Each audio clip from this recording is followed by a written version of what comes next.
Muy bien, queridas en el Señor, comenzamos con nuestro estudio bíblico del día de hoy. Nos toca el capítulo 6, como lo he titulado ahí, Yo soy Yahvé, el Dios que cumple su promesa.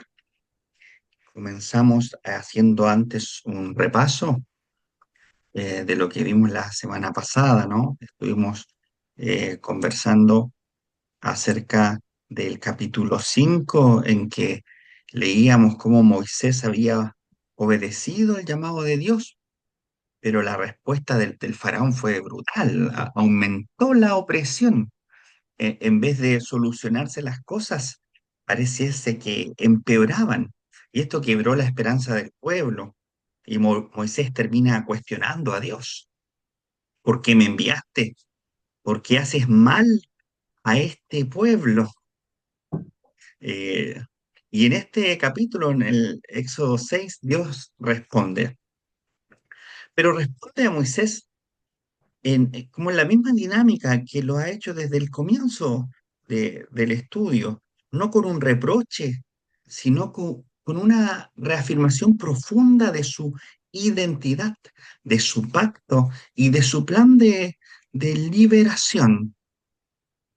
A pesar de que la fe de Moisés, así como nuestra fe a veces se debilita, eh, Dios responde siempre de una manera afirmativa con nosotros, a pesar de nuestra debilidad. Así que sí terminó el capítulo 5 y nos proyecta esta respuesta de Dios en el capítulo 6. Vamos a ir leyendo entonces eh, el capítulo 6. ¿Algún voluntario o voluntaria para dar lectura al texto? No me ofrezco porque no veo bien, así que no me ofrezco. Leo, ¿leo yo? Sí, Por sí. favor. Ya. El Señor le respondió, ahora verás lo que haré al faraón. Tendrá que dejarlos partir por la fuerza e incluso se verá obligado a expulsarlos de su país. Nuevo llamado y envío de Moisés. Dios habló a Moisés y le dijo, yo soy el Señor. Yo me aparecí a Abraham, a Isaac y a Jacob como el Dios Todopoderoso, pero no me di a conocer a ellos con mi nombre, el Señor. También establecí mi alianza con ellos para darles la tierra de Canaán, esa tierra donde ellos residieron como extranjeros. Y cuando escuché los gemidos de los israelitas, esclavizados por los egipcios, me acordé de mi alianza. Por eso, anuncia esto a los israelitas. Yo soy el Señor. Yo los libraré de los trabajos forzados que les imponen los egipcios. Los salvaré de la esclavitud a que ellos los someten y los rescataré con el poder de mi brazo, infligiendo severos y justos castigos. Haré de ustedes mi pueblo y yo seré su Dios. Así tendrán que reconocer que soy yo, el Señor, el que los libró de los trabajos forzados de Egipto. Después los introduciré en la tierra que juré dar a Abraham, a Isaac y a Jacob, y se la daré en posesión. Yo soy el Señor. Moisés refirió estas palabras a los israelitas, pero ellos no quisieron escucharlo, porque estaban desalentados a causa de la dura servidumbre. El Señor dijo a Moisés, preséntate al faraón, el rey de Egipto, y dile que deje partir de su país a los israelitas. Moisés se excusó ante el Señor diciendo, si los israelitas no quisieron escucharme, ¿cómo me va a escuchar el faraón? A mí que no tengo facilidad de palabra.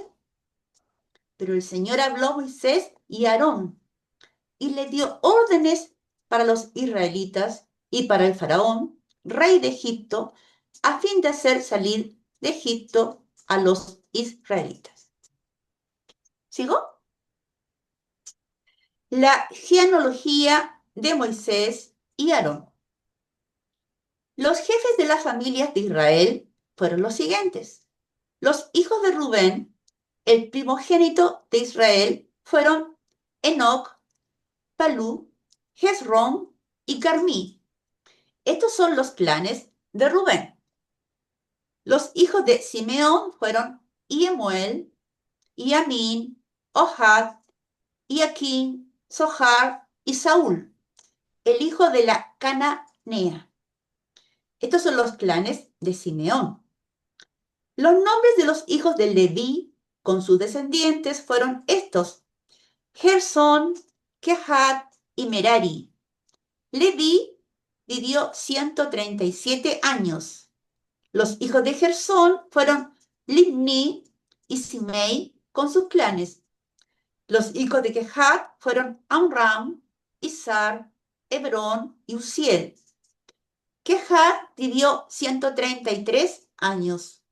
Los hijos de Merari fueron Mahli y Musi. Estos son los clanes de Leví con sus descendientes. Amram se casó con Ioquebed, su tía, y de ella le nacieron Aarón y Moisés. Amram vivió 137 años. Los hijos de Isar fueron Coré, Nefeg y Sicri.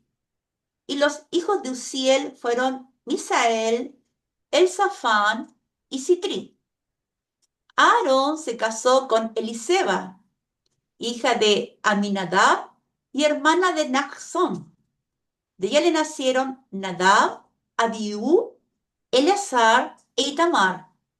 Los hijos de Coré fueron Asir, Elcaná y Abiasaf. Estos son los clanes de los coreitas. Eleazar, hijo de Aarón, se casó con una de las hijas de Putiel, que fue madre de Pinhas. Estos son los jefes de las familias levíticas con sus respectivos clanes. Moisés y Aarón son los mismos que recibieron del Señor la orden de sacar de Egipto a los israelitas distribuidos en grupos. Ellos fueron los que hablaron al faraón, el rey de Egipto, para hacer salir a los israelitas. Son los mismos Moisés y Aarón. La misión de Moisés y Aarón. El día en que el Señor habló a Moisés en Egipto, le dijo: yo soy el Señor. Repite al faraón, el rey de Egipto, todo lo que yo te diga. Pero Moisés dijo al Señor: yo tengo dificultad para hablar. ¿Cómo me va a escuchar el faraón?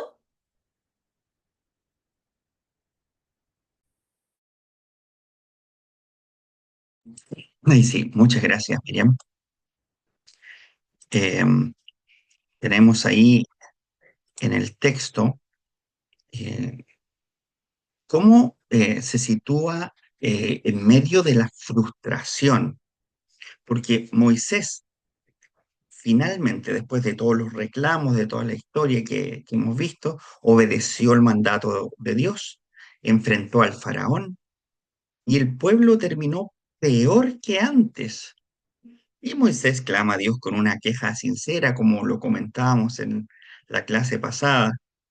Em, y lo que sigue no es una respuesta de castigo por parte de Dios, sino una reafirmación de sus promesas. Dios habla de nuevo y redefine toda la situación desde su identidad. Si nos damos cuenta cómo va respondiendo eh, vez tras vez al comienzo de este capítulo, ¿quién es Él? Yo soy el Señor, dice esta traducción.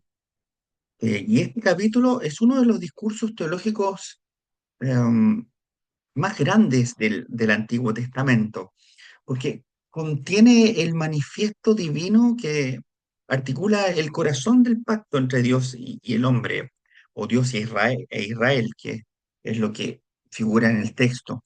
¿Quién es Dios? ¿Qué es lo que prometió? ¿Qué es lo que hará? ¿Y por qué lo va a hacer? De ahí la respuesta de Dios. Ahora verás, ahora vas a ver. Dios responde desde el futuro. Vas a ver lo que voy a hacer con el faraón, porque con mano fuerte los va a dejar ir, dice el texto. Mano poderosa, la expresión original.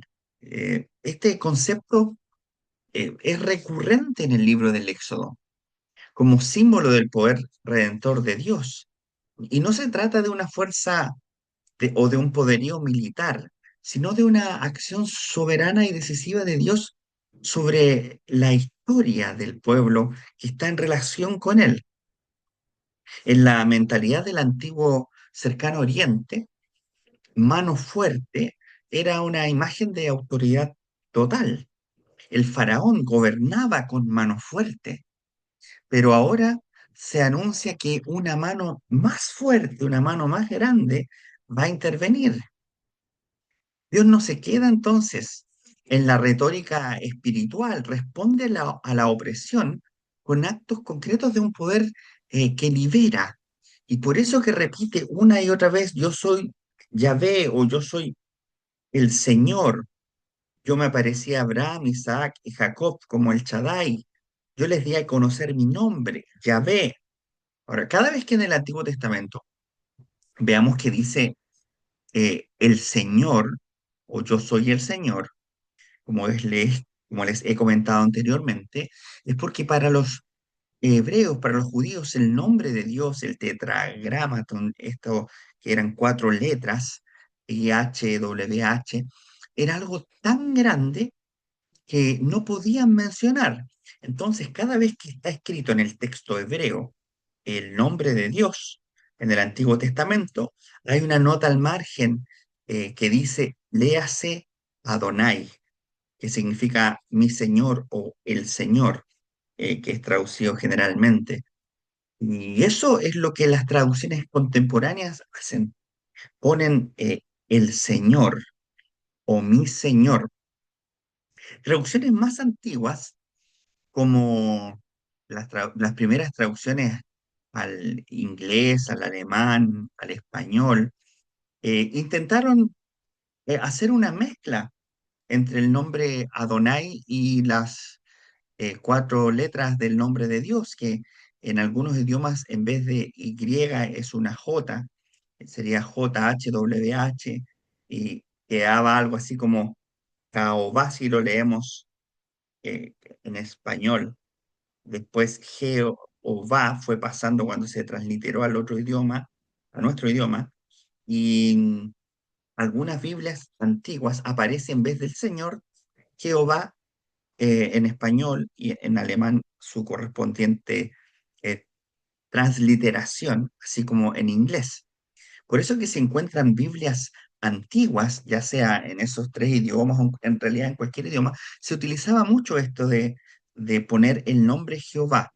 Hoy en las traducciones modernas se respeta más esta intención histórica que tenían los eh, creadores originales o lectores originales del texto que no leían tan eh, rápido cuando aparecía el nombre de Dios, sino que se tomaban un tiempo y decían, mi Señor, el Señor, porque era un nombre sagrado para ellos. Y aquí vemos a Dios, después de que hubo una pelea más o menos larga entre él y Moisés, en que Moisés quería que le revelara su nombre, y le dice, ya, yo soy el que soy nomás, que es más o menos lo que se traduce, o el cero, la existencia. Y en este capítulo vemos que es ahora Dios quien le dice a Moisés su nombre una y otra vez, como tratando de hacerle ver, tú insististe tanto en que te revelara mi nombre una y otra vez, entonces dile, yo soy, yo soy el que se apareció a Abraham, mi nombre es, yo soy, Yahvé, Yahvé, Yahvé. ¿Qué significa esta afirmación que incluso dice, yo soy el Shaddai, que es una expresión hebrea que significa el Dios Todopoderoso, asociado con las promesas, con la bendición, con la protección. Significa que Dios declara que lo que antes fue promesa de un Dios poderoso, ahora es una experiencia concreta de fidelidad histórica. No es lo mismo creer en Dios desde la fe religiosa que es meramente trascendente o distante, un Dios que está lejos, que está por ahí arriba y que es parte de mi religión, a tener una fe en la cual este Dios se involucra con nosotros, se involucra con el pueblo de Israel, se involucra con Moisés en una dialéctica relacional, se pone a conversar con las personas este Dios.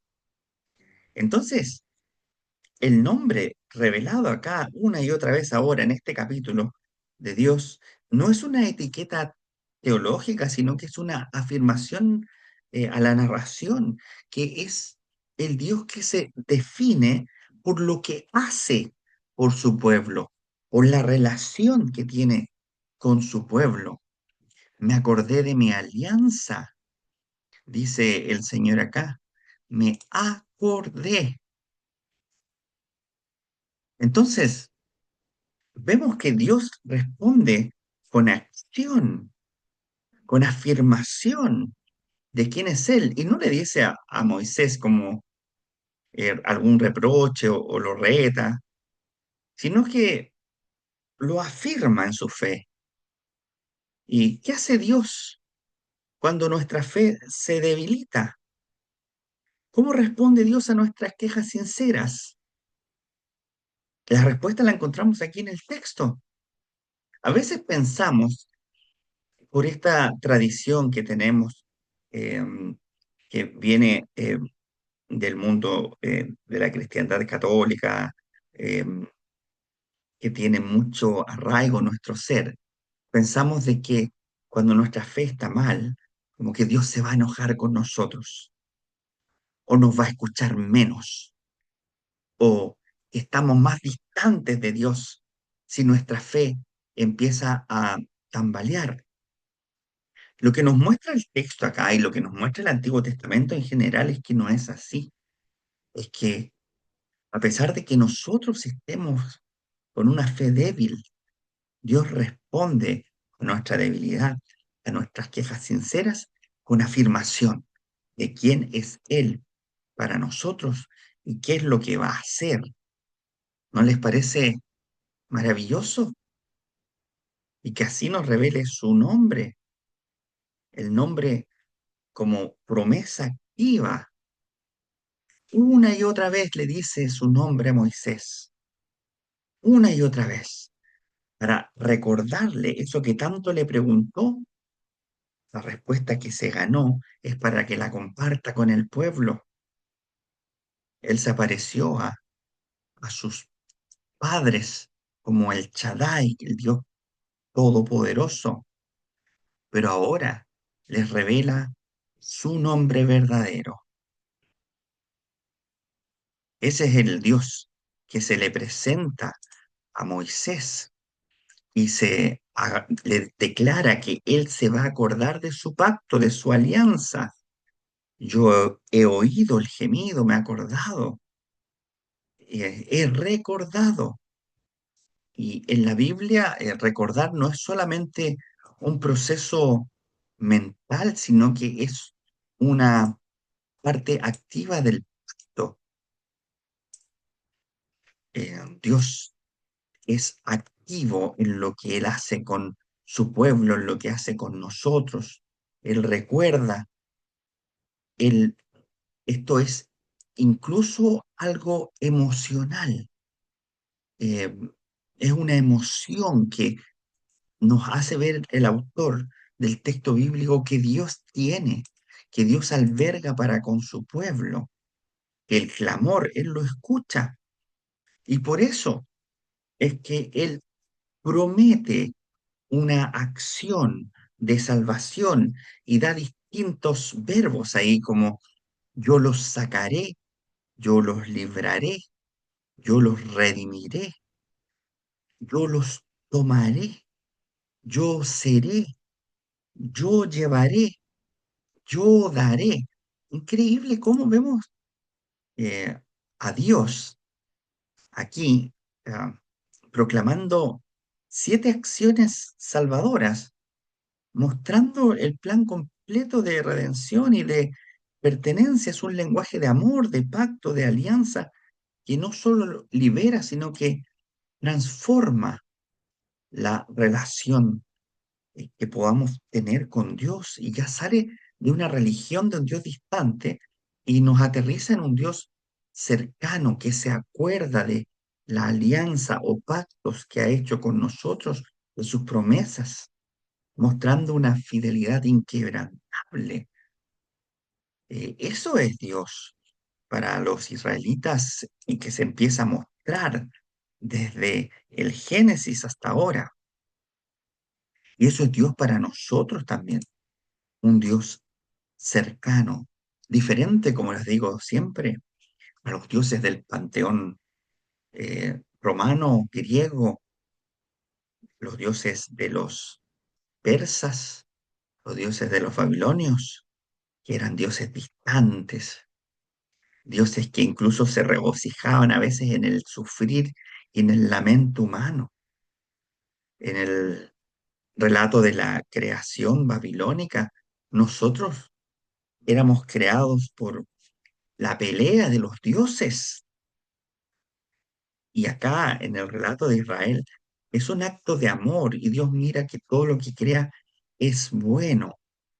De ahí la elección de nuestro Dios de que su Hijo naciese en este pueblo de Israel, que no es lo mismo para que lo tengamos presente que la nación moderna de Israel, puesto que el Nuevo Testamento ya dejó sentado de forma clara que el nuevo Israel es un Israel espiritual, conformado por todos los hijos de Dios, tanto que fuesen o no judíos de nacimiento, como que fuesen gentiles o personas que no pertenecen a esa nacionalidad.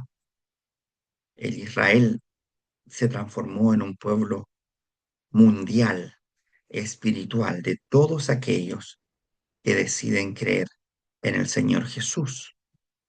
Así que cuidado con eso. Muchas personas, he visto yo carteles, y yo creo que ustedes también, de que le hacen barra a Israel cuando está en guerra con cualquier otro país y le dicen, Este es el pueblo de Dios, es el pueblo de Abraham, es el pueblo de Jacob, y etcétera. Es el pueblo de la Biblia, es lo que quieren decir. Hay que apoyarlo, sí. Si Israel nos quiere matar a todos, está bien, porque es el pueblo de Dios. No hay que confundir esos conceptos. El pueblo de Dios tuvo una historia que para nosotros los cristianos, cuando con el Nuevo Testamento toma una nueva dirección, toma una nueva dirección. Así que eso hay que tenerlo bien, bien, bien presente. Yo creo que ahora, con lo que ha estado pasando y hemos visto las noticias, hemos visto harto de esto, hartas noticias de este pueblo que hoy en día quizás no es tan santo como antes. Em, el texto prosigue, continúa, nos cuenta que el pueblo de Israel no escuchó a Moisés por la angustia de su espíritu, por la estrechez de su espíritu.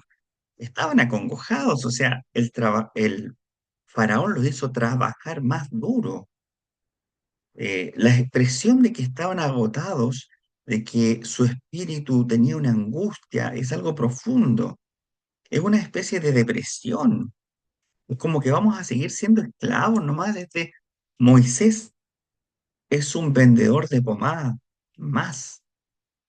Eh, Y aunque las palabras de Moisés eran bellas porque eran lo que Dios le había dicho, el pueblo no podía recibirlas porque su dolor era demasiado reciente y muy intenso. Este versículo es crucial porque nos enseña que la fe no siempre nace de escuchar verdades, sino a veces de ser primero sanados. Y cuando digo sanados no me refiero a una enfermedad, sino en nuestros espíritus. Dios no se ofende por la incredulidad del pueblo, sigue con su plan igualmente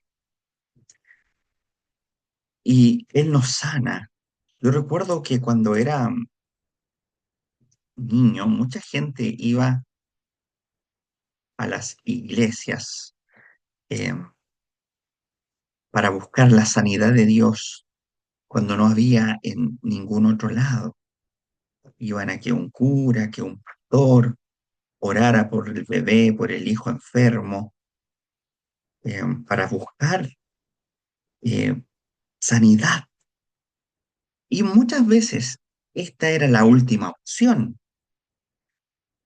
Jamás se habían acordado de Dios, hasta que alguien le contó una vez tal persona oró y alguien se sanó, porque yo en particular soy de los que creen que Dios sigue haciendo su obra, eh, que ocurren cosas misteriosas que no podemos explicar.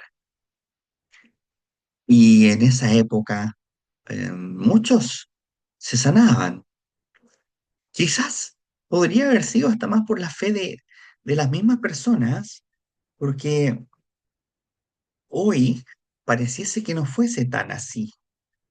Quizás porque hoy tenemos más acceso a la información y nuestros cerebros dudan más. Nosotros que alcanzamos a vivir en estos tiempos ya sabemos lo que es la comprobación de las cosas y eso ha sido muy bueno para que no nos metan el dedo en la boca, eh, pero a algunos les ha producido el efecto de ya no creer en nada, como antes éramos muy tontos. Nos decían, por ejemplo, que el himno de Chile era el más bello en el mundo después de la Marsellesa, según un concurso que se hizo en no sé dónde. Y nosotros nos creíamos eso y lo repetíamos. No teníamos fuente de comprobación más que el que nos dijo. Si usted, si usted hoy día va a googlear y fuentes, pero profundamente científicas, le dice que jamás ha habido un concurso al respecto. Entonces, mucha gente se desilusiona porque éramos muy crédulos en los 80, en los 70, 90, los 60. Creíamos muchas cosas. Nos dijeron también que el video este del Michael Jackson, ¿se acuerdan ese que sale como con monstruos? El thriller, eh, que las risas demoníacas que salen al final no se habían grabado y que eran producto del diablo. Y hoy día ya eso está, aquí está la grabación, o sea, está como bien comprobado. Lo mismo, inventaron que este tipo de la banda de Beatles, Paul McCartney, había muerto. No sé si escucharon ustedes esa también, ese mito, y de que había sido reemplazado por otro, y que por eso salía en uno de los discos a pata pelada cruzando la calle. Y la gente creía estas cosas.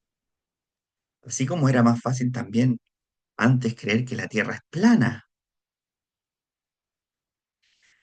El punto es que somos personas que siempre vamos a tener nuestras convicciones de una u otra manera definidas y lo que va a cambiar nuestra forma de creer generalmente no va a ser un discurso, no va a ser lo que alguien nos diga de Dios, sea verdad, sea falso. lo vayamos a buscar en Google o no. Lo que nos va a cambiar nuestra fe es la experiencia que podemos tener y la experiencia comunitaria, principalmente en el cristianismo de Dios. Este texto nos habla siempre de la relación de Dios y el pueblo, de cómo Dios reafirma una y otra vez su nombre al pueblo, diciéndoles, yo soy Yahvé, yo soy el Señor, mi presencia está con ustedes. Ustedes me pertenecen, yo los voy a salvar. Esas 7 promesas que vimos que aparecían ahí. Yo estoy aquí, presente. Responde Dios a la queja sincera. Dios acoge la angustia del pueblo y les da esta progresión de promesas como lo hemos estado viendo. Él saca, que libera, que redime, que toma, que los lleva, que no para de tener una relación con el ser humano. La obra de Dios es integral. En nuestra vida la redención opera gradualmente a veces. No nos saca, perdón, nos saca, nos sana, nos forma hasta llevarnos a la plenitud. Y qué bonito es cuando esa experiencia es entre un grupo de seres humanos que Dios llama su pueblo. Dice el texto, los tomaré por mi pueblo y seré su Dios. Por eso lo importante en la Biblia, que la salvación no es personal, sino que es siempre comunitaria y relacional. En relación el uno con el otro. Hay iglesias, hay confesiones que sostienen que la salvación y la relación con Dios es únicamente personal.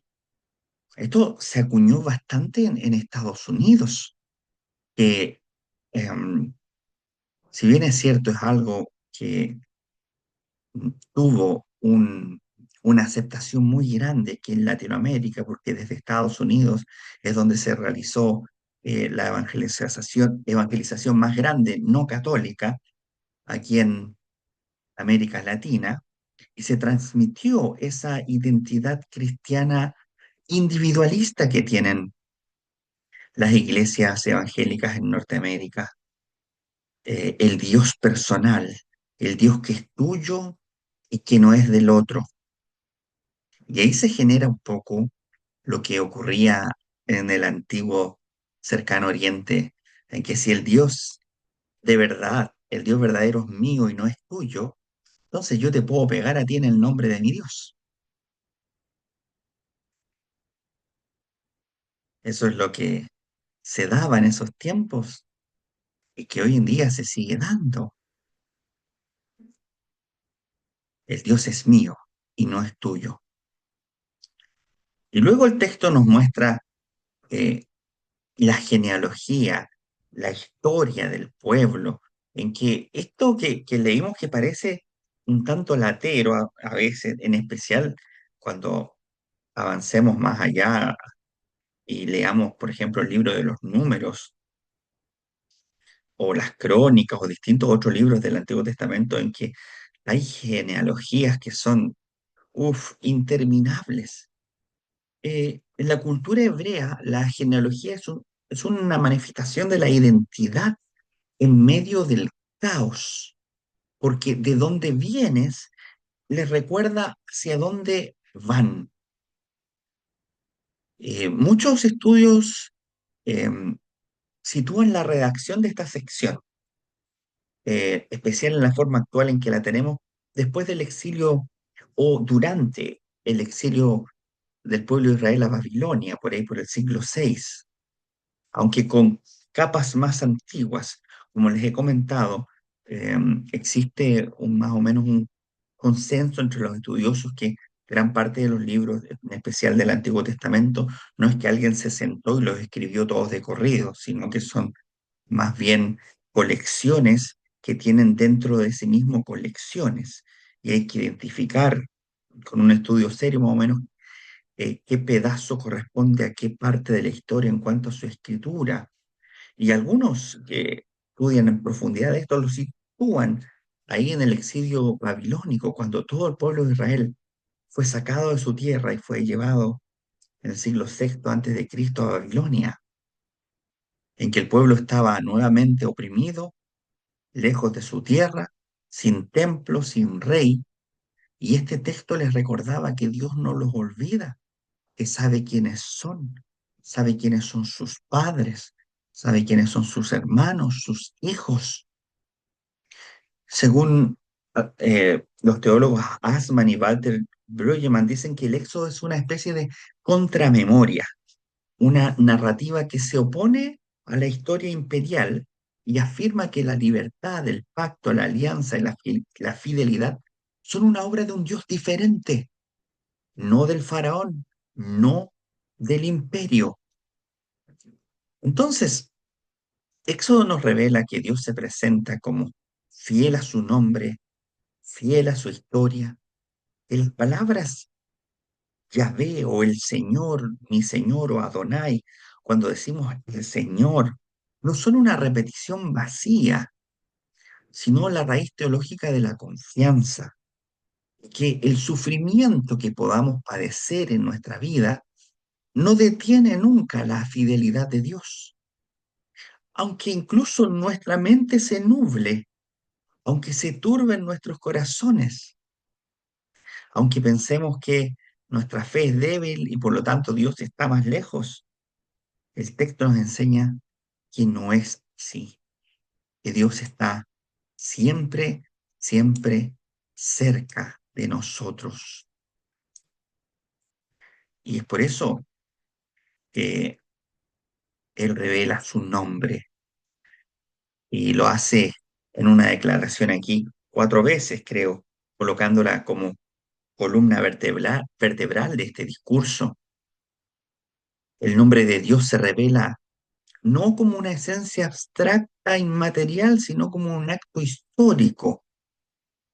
Y conocer a Dios no es tener información de Dios, sino confiar en que es una presencia que nos libera y nos transforma en la vida real. Yahvé no es simplemente el Dios que fue hacia atrás con los papás, con los padres, sino que es el Dios que sigue siendo Dios en medio de nosotros, que responde con fidelidad, no con reproche, a pesar de que nos falte la fe, que se acuerda de nuestros pactos, que nos redime. Redimir es eh, una palabra que es tomada del lenguaje hebreo para señalar lo que es una especie de rescate, un rescate familiar, como cuando un pariente en esa época rescataba a otro de la esclavitud. Y Dios no actúa como un libertador distante, sino como un pariente cercano, que actúa por amor, por compromiso. Y Dios de esto forma un pueblo. No solo forma individuos liberados, sino como dice el texto, yo los tomaré por mi pueblo y seré su Dios. Qué cosa más linda para nosotros es poder escuchar esta frase del Éxodo, porque Dios no nos abandona cuando no podemos creer. Y eso es algo que tenemos que tener presente, que la fidelidad de Dios no depende de nosotros, de nuestra fortaleza, de nuestra fuerza espiritual propia. Él sigue siendo fiel porque su Espíritu Santo está en nosotros. No hay algo que nosotros podamos hacer para ganarnos el favor de Dios. Eso es lo que es la salvación por gracia y no por obras, que nuestro querido Martín Lutero insistió tanto. Así que él sigue adelante con su plan y la gracia es más grande que nuestras respuestas, aunque nuestra respuesta muchas veces sea como la del pueblo de Israel. No escucharon a Moisés por la angustia de su espíritu y la dura servidumbre. Entonces el Señor habló a Moisés y le dijo, ve a hablar con el faraón. Qué interesante esto, que el pueblo no lo escuchó a Moisés y le dice, ya, ve a hablar con el faraón directamente. ¿Cómo pone Dios a prueba a Moisés? O no sé si está correcto decir que pone a Dios a prueba, porque la Escritura dice que Dios no tienta a nadie, pero ¿cómo le manda estos desafíos? No te creyó el pueblo, y ahora entonces vamos a hacer que el faraón te crea. Uf, interesante. Algunas preguntas para que podamos reflexionar en grupo. Eh, no es necesario que las contestemos, pero podemos pensarlas. ¿En qué momento sentiste que Dios habló después de una etapa difícil en tu vida? ¿Qué significa que Dios sea tu redentor o aquel que te rescata de distintas situaciones? ¿En qué áreas de tu vida has experimentado las promesas divinas que podemos leer aquí en el Éxodo? ¿Y qué promesa necesitamos volver a escuchar hoy? ¿Algún comentario? Les dejo la palabra si alguien quiere comentar algo, ya sea de estas preguntas o de lo que hemos hablado en la clase. Yo quería comentar que la fidelidad de Dios, lo que dijiste hace poco y que lo vi en el texto, no depende de nuestra fe, o sea, sino de que es el carácter amoroso e inmutable, permanente de ese amor por nosotros. O sea, me parece que eso es, o sea, no hay más nada que decir. Y creo que somos, o sea, nos ama demasiado para como nosotros somos. Así es. Es algo que a mucha gente le cuesta entender porque en su formación católica quizás vienen con eso de que yo tengo que hacer algo. Y muchos cuestionan eso, por ejemplo, en el bautismo, que no entienden que Dios nos salve, que Dios nos entregue su Espíritu Santo en el acto del bautismo siendo niños, si nosotros no estamos haciendo nada al respecto, no estamos decidiendo creer, porque somos unos bebés, no tenemos un acto que haga que nos ganemos el amor de Dios, que nos ganemos el Espíritu Santo, pero es que esto no se gana. Dios nos ama porque somos sus criaturas, somos sus hijos e hijas. Y a muchos les cuesta entender eso. De hecho, hay uno que escribió una canción, ¿cierto? De por allá de Centroamérica, que dice que Jesucristo es verbo no sustantivo y dice, a mí me bautizaron y ni me preguntaron. Porque está esto en nuestro colectivo eh, interno de que algo tenemos que hacer nosotros para que podamos estar en relación con este Dios de la Biblia. No puede ser gratis, no puede ser porque sí, no puede ser que Dios nos ame sin que nosotros le demos algo a cambio. Ujú. Así que esto que vemos en el Éxodo es interesante.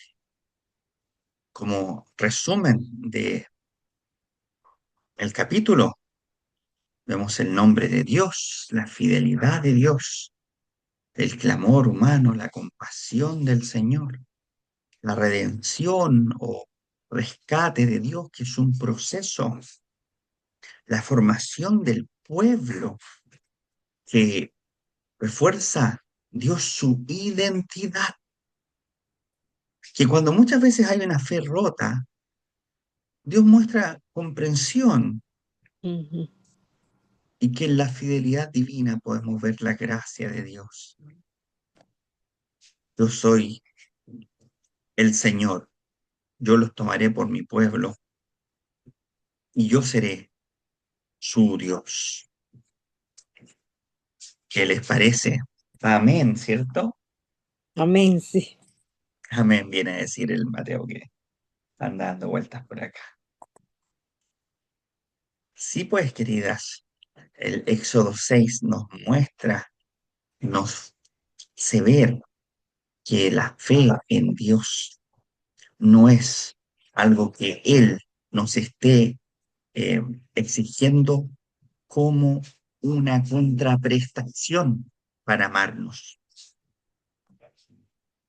como algunos lo han querido hacer ver, que Dios Mm. solo nos va a amar si nosotros hacemos algo por Él. Exacto. Y peor, que Dios solo nos va a conceder una u otra cosa si nosotros hacemos algo por Él. De ahí está eso que hacen muchos que eh, le ofrecen a Dios autocastigarse, flagelarse, bajo condición de que Dios haga algo por ellos, o dar sumas de dinero, que es peor, como que se pudiese comprar el favor de Dios. Eh, Algunos incluso compran como plaquitas para ponerlas en ciertos lados y como para mostrar un agradecimiento posterior a este intercambio que se hizo con Dios. Y las van a pegar, qué sé yo, a donde Sor Teresita de los Andes y para agradecer. Y yo he sabido de personas que hacen eso, van a donde la Sor Teresita de los Andes y se les olvida llevar su plaquita para pegar ahí. Pero no se preocupen porque las venden. Entonces, claro, vengo aquí a agradecer a Dios. No, no, no hice ni siquiera la última contraprestación, pero aquí la venden, así que me da una plaquita de gratitud, ya ahí la pegamos, listo. Wow. Y volvemos de una u otra manera a los tiempos de Martín Lutero, de las indulgencias, donde el favor de Dios era comprado con dinero, con Ujú. tierras, con esfuerzo humano, individual. Y lo que Dios quiere de nosotros es formar un pueblo. Y Él será nuestro Dios. Muy bien. Tengamos una oración entonces.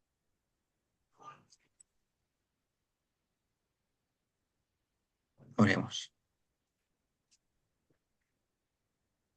Señor Dios Todopoderoso, tú que no nos olvidas, que nos ves, que nos escuchas, que nos recuerdas siempre tus promesas. Háblanos, Señor, cuando ya no tenemos fuerzas para escucharte.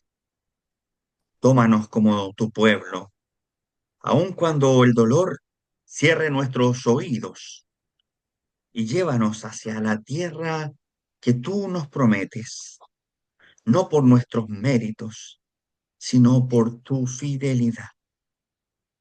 Oramos en el nombre de Cristo Jesús, nuestro Señor. Amén. Amén. Excelente. Muy bien, queridas. ¿Vas a El- poner ese resumen en el chat? Está Sí, los voy grabado. a ir poniendo. Tengo que subir, tengo que Hola, hacer un arduo trabajo de edición antes de todas las cosas, por eso me he demorado, he estado corto de tiempo, pero voy a ponerle todo el material en el chat y en YouTube y en todos lados. Así que Muchas lo gracias. vamos gracias. a hacer. ¿Ya? Excelente. Gracias, querido Gracias. Héctor. Nos estamos Gracias. viendo Muy entonces. interesante. Saludos a todos. Gracias, muchas Gracias. Que estén gracias. bien. Chao, Hasta chao. luego. Chao. Chao. Chao.